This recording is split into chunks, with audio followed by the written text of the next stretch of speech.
Hello, I'm Darren Magee and welcome to my Mental Health Information and Awareness channel. Now, today's topic asks if I would outline the dynamics that go on in a narcissistic mother-daughter relationship. Now, if you like this video, if you find it helpful, please check out my other videos on mental health related topics and please consider subscribing to my channel. But just as a reminder, this video is for information purposes only. It is not a substitute for support from a mental health professional, nor is it a tool to be used to diagnose someone. So firstly, common characteristics of narcissism include a sense of entitlement, self-importance, being resistant or sensitive to criticism, the need for admiration, disagreeableness, lack of empathy. And there are different kinds of narcissism, and I've made videos on those previously if you want to check those out. The most common type being the grandiose, known as the overt, the other being the covert, known as the vulnerable as well. And as I say, there's a whole spectrum in between. And it's also important to recognize narcissistic qualities, traits, behaviors may not necessarily be narcissism in the sense of, say, a narcissistic personality disorder.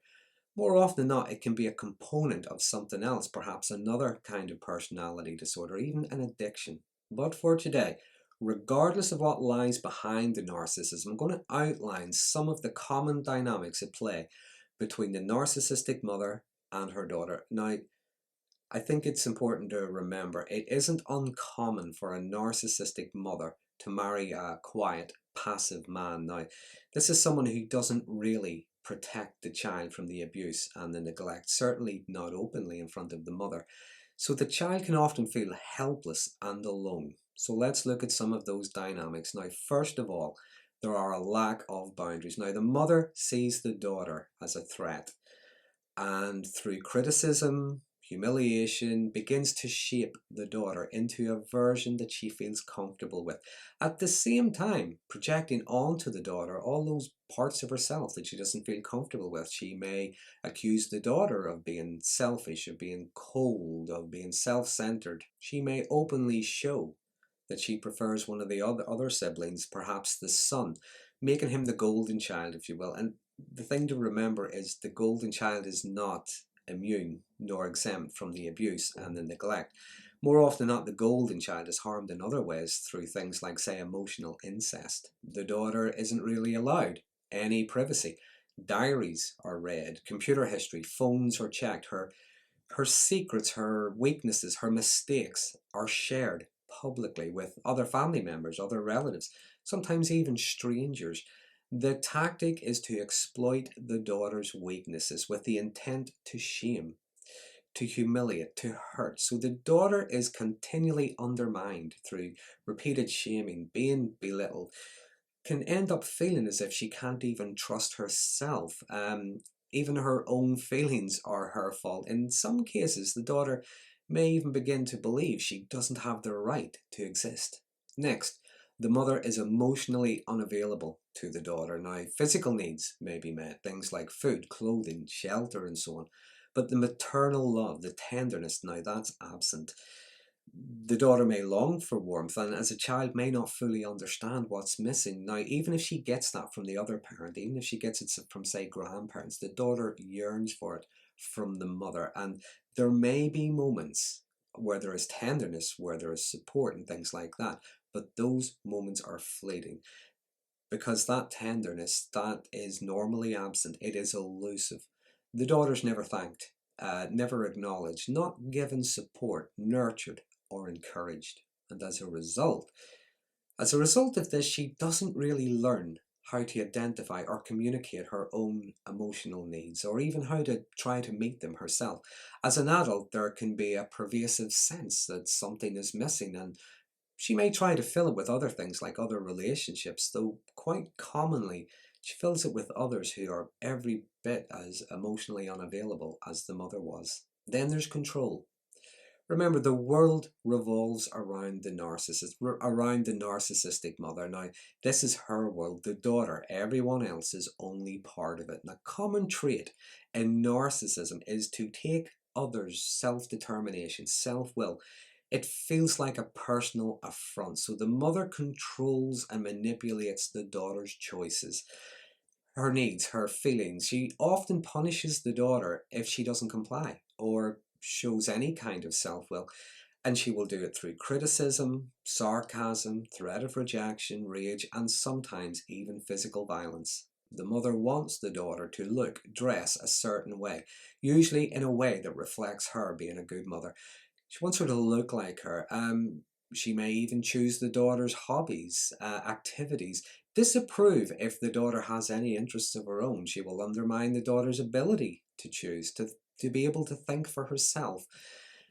And it's always for her own good, because mother knows best. She will disapprove of friends, boyfriends, unless she gets to choose them. From the daughter's perspective, however, she learns that obeying and complying and rebelling and disobeying usually lead to the same outcome, because she will never be enough. Fourthly, there's a lot of competition. Now, there are many reasons for this, and it can manifest itself in different ways. The mother can invade the daughter's life, try to undermine her relationships with friends and with other relatives. The daughter receiving praise from others for her accomplishments and not the mother can fuel a lot of criticism, devaluing the daughter, her skills, her qualities. And more commonly, when the daughter, say, reaches teenage years, into early adulthood, the mother begins to feel a loss of youth. Perhaps she's not as attractive as she once was. She notices how attractive the daughter is to others, particularly to the opposite sex. And this can lead to the daughter's boyfriends not being good enough. There's criticism, there's jokes, there's jabs, or do you know what, even just outright hostility. And at times she may even compete with the daughter for the boyfriend's attention. Rather, she will flirt with them, try to seduce them. In many cases, as you see that child now grow into a young woman, you see the mother begin to dress, style her hair the way the daughter does. When younger, she tried to mold the daughter into a version of herself. Now she's taken the daughter's identity.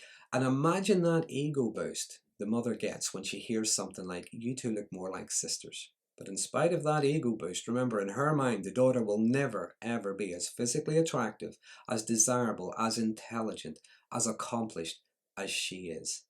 Fifthly, there is a denied childhood. Now, the daughter is held accountable for the mother's happiness, remember. The result of this is the child having to constantly work to keep the mother happy, out of fear of making her angry. So the daughter becomes hyper vigilant. There may be physical as well as emotional violence, constant punishment and rejection for not being good enough. The result of this on the child, when she becomes an adult, could often be a woman who doesn't know how to stand up for herself, how to be assertive. She may feel defenseless rather, especially against those who abuse her in adult life. Number 6, there's no protection. Now, the daughter may be bullied outside, she may be bullied at school, but she is no safer when she gets home. She may be bullied by her siblings as well. She is certainly bullied by the mother. She may be mistreated, abused by relatives or other family members, friends of the family even. Now, when the mother knows but does nothing, it could be for a variety of reasons. Sometimes she lacks the empathy to recognize the damage it's doing. In other cases, she has enough empathy to know the distress that it's causing, and she allows it. She does nothing. She actually enjoys it. This is what makes her both sadistic and cruel. Now, the child may keep it a secret, because even in a child's mind, she knows she's not necessarily going to be helped. In fact, she may even be blamed. But maybe she might bring it up. She might divulge it later on when she's older, when she's an adult. The mother, more often than not, she denies it. She denies it ever happened. It didn't happen. If it did happen, it wasn't that bad. If it was that bad, then it was your fault. The daughter will never ever receive any kind of validation. Number 7, the daughter is continually blamed, shamed and guilt-tripped for how the mother's life turned out. It's the daughter's fault that she put on weight after giving birth. It's the daughter's fault that her hair is going grey. It's the daughter's fault that she's getting older. It's the daughter's fault she has an imperfect husband, and on it goes. It is the daughter's fault her life ended up the way it did. Her dreams were not realised. And if a skilled manipulator, and more often than not, narcissists are very skilled manipulators, The mother doesn't even have to say anything. Sometimes all she has to do is give a certain look to crush the child. And the daughter is led to believe that she owes the mother some enormous debt that could never be repaid. She makes the daughter feel as if she's a burden. She isn't allowed to be happy unless it's somehow related to the mother's happiness. Number 8. The mother demands that the daughter side with her on everything. Now, narcissists often despise and try to destroy others just to feel better about themselves. And the narcissistic mother demands the mother side with her, even if it's against the dad, even if it's against the next door neighbor. In fact, sometimes she actively teaches the child to openly disrespect the father. However, the mother also has a public face. She's amazing. She's a wonderful mother. She is funny. She's intelligent. She is a wonderful parent. The daughter must perform in a way that shows this. The truth must never get out. And lastly, number 9, the daughter lives in a state of toxic shame.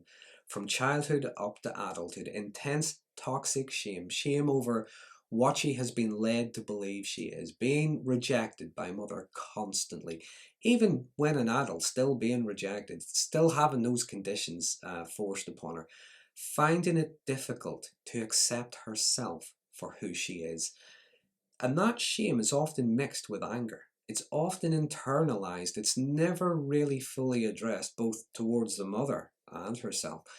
And these feelings reinforce that conditioning she had of how bad she is, how unlovable she was led to believe that she was. And adult relationships with others can be controlling, and in either way. Either she tries to control her partner or the partner is trying to control her. Many relationships may feel more like power struggles and often lead to a life of unfulfillment and disconnection. So, there are my thoughts on the dynamics that take place between a narcissistic mother and her daughter. Now, there are many other examples. Please feel free to use the comment box below if you want to share. I do like reading and respond to them whenever I can. If you find this video helpful, please consider subscribing to my channel for future updates on mental health related topics.